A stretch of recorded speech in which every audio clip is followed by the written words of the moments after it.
The Suicide Squad, the much anticipated sequel to the biggest failure in superhero movies.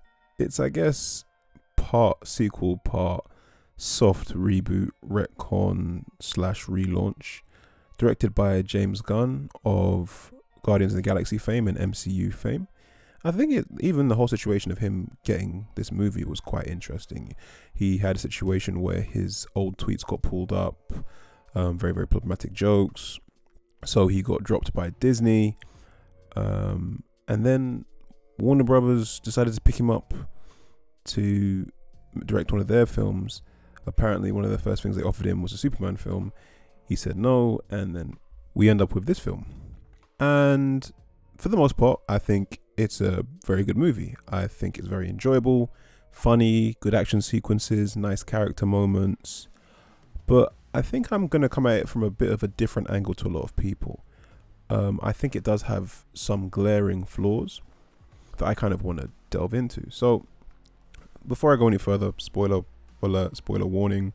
So if I was to rate this film, I'd give it a 7 out of 10. Maybe on the lower end of a 7, but still a 7. Would I say this is the best DCEU movie? No, I think the first Wonder Woman film still holds that spot. I still think that's the best DCEU film that we've gotten. The DCEU is in a bit of a mess. It's in a bit of a weird place because there isn't enough cohesive stuff for the interconnectivity to be obvious and to feel flawless like it does in the MCU. And I think that's a big reason why they got James Gunn to sort of put his take on the Suicide Squad, because I think they wanted someone that had that magic and that ability to make things seem attached to a wider universe. And I think there's definitely an attempt to do that here, but I think it kind of falls flat in the sense of we haven't been introduced to a wide enough range of content to sort of validate these things. So for example, you'll see minor characters like Calendar Man in the background of something, and it's like, how does that sort of fit in the context of a world where we haven't really seen, the wider context of Batman's rogues gallery? For me, I thought this film was going to be a lot more interesting than it was going into it, because going into it, I saw a load of D to E-list villains.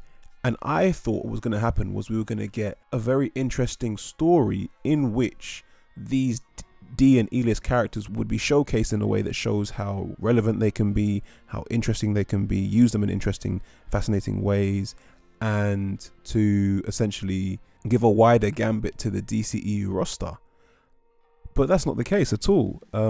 They were picked because of their expendability, because in this movie, within the first 10 minutes, most of the team is dead. They're killed off. Yeah, in the first action scene, they're killed off. So, rather than having someone like Savant or Javelin in the movie for some sort of niche, interesting sort of plot points, character development, action scenes, or even humor, they're there because if I kill them, no one's going to care.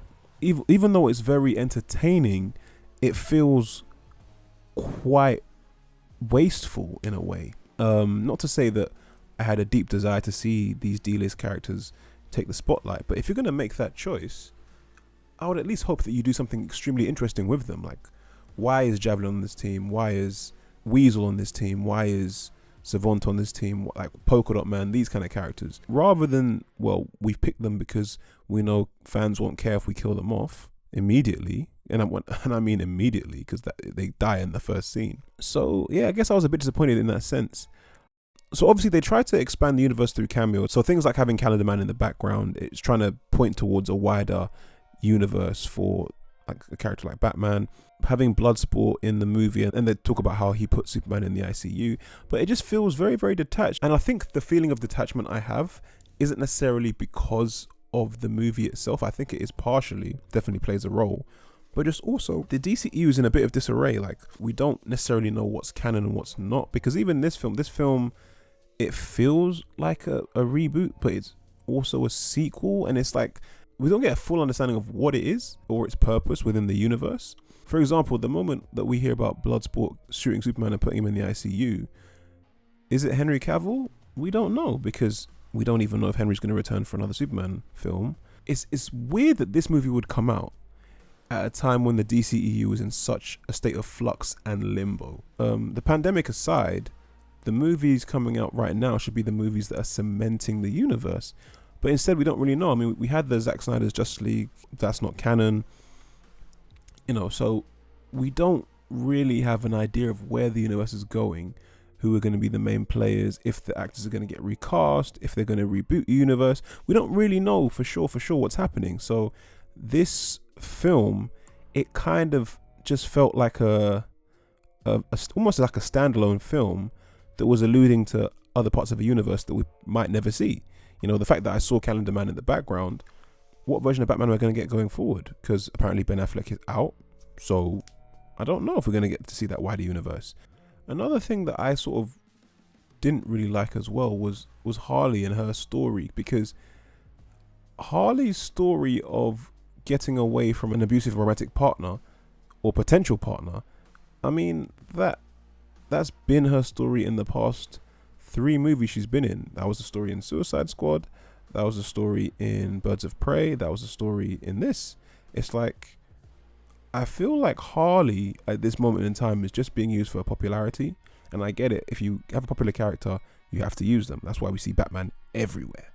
But with Harley, I feel like in this world that's been created, and by that I mean through the rest of the DCEU, and even in this film, I feel like there are female characters in the DC roster, the DC universe, that would be much more suited and far more interesting to use than Harley. This is a Suicide Squad movie. Why not have Killer Frost? Why not have Livewire?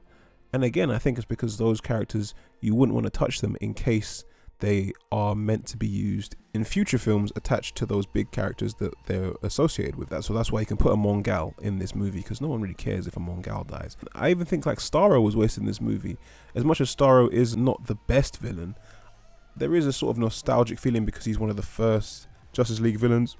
And I think there's honestly a real potential for like an invasion movie with Starro, and the way they used him in this film, it felt just a bit wasteful in my personal opinion. They could have definitely used Starro to a better degree. And even, like in the comics, he has a weakness to cold, which might not be true in the film universe, obviously, because it's an adaptation, so it doesn't have to be exactly the same. But if they brought that to the movie universe, then they could have included someone like, I don't know, Mr. Freeze, Killer Frost, and that could have been an interesting thing of where they discovered this weakness in there to then employ a set of characters to sort of specifically defeat this threat. Because the fact that Starro gets taken down by Polka Dot Man, Bloodsport, Harley, Ratcatcher 2 and King Shark, it just kind of felt a bit, not impossible, but didn't really seem fitting. So I feel like they could have just addressed that a bit better by potentially looking at this roster of characters. But again, I do think the film was very entertaining. I thought that Rick Flag was a lot better in this movie. I liked Bloodsport a lot, even though I did say that I feel like Harley is being overused and being utilized in a way that isn't the best for the character going forward. This is probably her best performance in one of these movies, but that speaks more to how she hasn't been used correctly in other films rather than how well she was used in this film. But because my thing with the Suicide Squad is it shouldn't just be a thing of where they're only picked because they're expendable. That should be part of it, but there should also be like a level of expertise that's useful. So like with Harley, she's a psychiatrist. Maybe make a situation where she's using that part of herself rather than just being this person that is hyper violent and crazy and The film felt quite formulaic in a way. I knew I was going to get some action sequences, some humor, and maybe some character backstories in a very James Gunn style. For me, I felt like there could have been more there. Not that I was expecting a lot more from a Suicide Squad film, but there just could have been more. Seeing this roster from the start, because they revealed the characters from way early in the DC fandom event, and it's like I was thinking, okay, cool, maybe they're going to utilize these characters in interesting ways and like have them be picked for these specific, like have a ridiculous situation that would require someone like Javelin to use his javelin, but their purpose was just to get shot on a beach for the sake of shock value, I guess. It feels a bit cheap. But yeah, what do you guys think? Let me know in the comments.